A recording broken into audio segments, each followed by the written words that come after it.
The history of problems confronting educators concerning the role of the school in American society can be traced to the very erection of our republic. America in the 1800s was an evolving nation with rapid growth due to industrialization.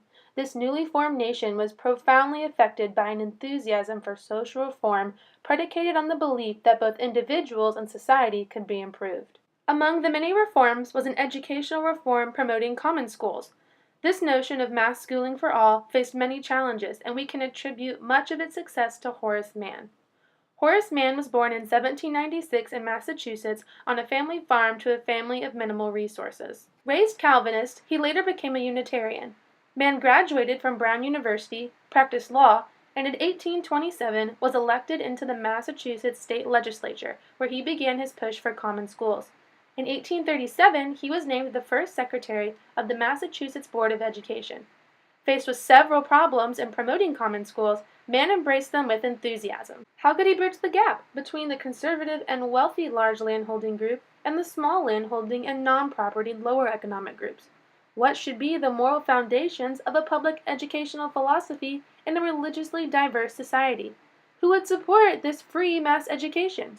Mann knew that he needed to convince those with property that a public school system would not constitute a threat to their social and economic status. One method Mann used was an appeal to reason. He argued that they would be protected in a society in which the masses were educated to respect property and encouraged to acquire it. Otherwise, an uneducated mass would inevitably destroy it. In his 1839 board report, he also appealed to the American duty, the promotion of equality in an educated citizenry.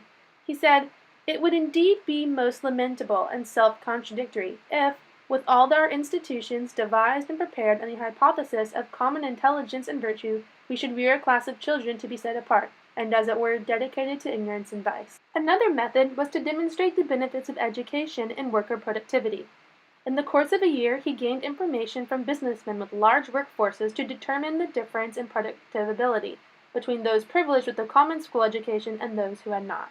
Horace Mann's study, though rudimentary, is assumed to be the first American attempt to quantify the value of education. His conclusions reported that higher educated Americans were earning more wages, about twice as much as their counterparts in England, and were considered the product of an American emphasis on education.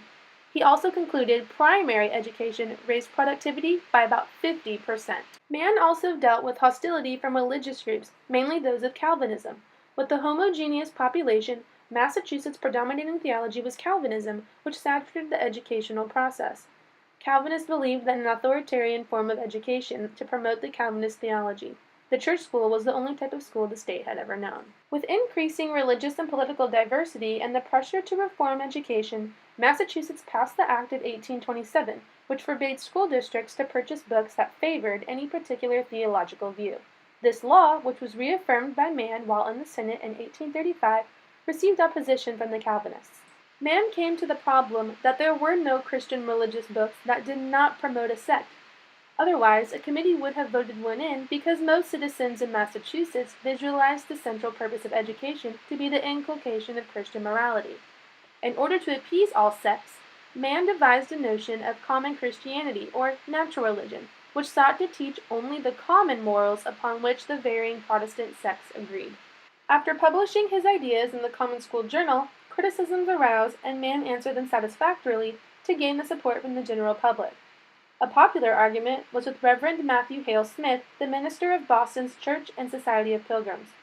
On October 18, 1846, the Boston Recorder ran an article representing Smith's sermon against Mann and the Board of Education.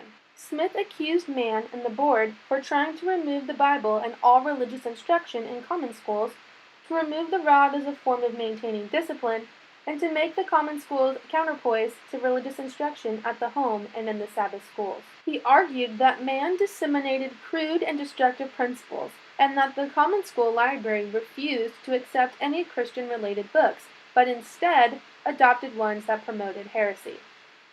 Mann eloquently argued back by questioning Smith's honesty and his awareness, asserting that he was not well informed, and challenged his character and intelligence. He assured the minister that the Massachusetts State Board of Education, contrary to his assertions, always upheld and defended the rod when other measures of restraint had tried and failed. He also asked for proof about the accusations against him specifically, and the issue of textbooks approved by the library. Smith's fallacious argument proved invalid and filled with emotion and opinion, never backing up his claims or offering proof. After addressing the social class gap and the moral foundations of a public educational philosophy, Mann confronted the monetary need to fund the common schools. He believed schools should be supported by the state through taxation. Mann used orthodox Calvinist stewardship theory of property to propel this notion, knowing that many with property balk at the idea of taxes for education of the children of others. The idea of stewardship led to Mann's three axioms for justification of general taxation for free common schools. Successive generations constitute one great commonwealth. The property of the commonwealth is pledged for the education of all its youth. Successive holders of this property are trustees. Embezzlement from children is criminal and mean-spirited.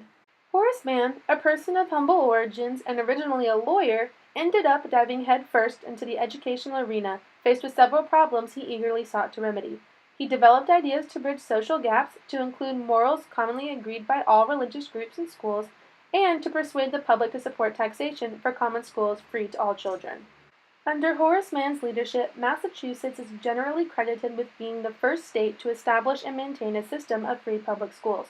Mann's efforts and lasting influence attribute him the nickname the father of the American common schools. So when we face problems with our school system today, let's look back to the past because maybe our problems aren't so original.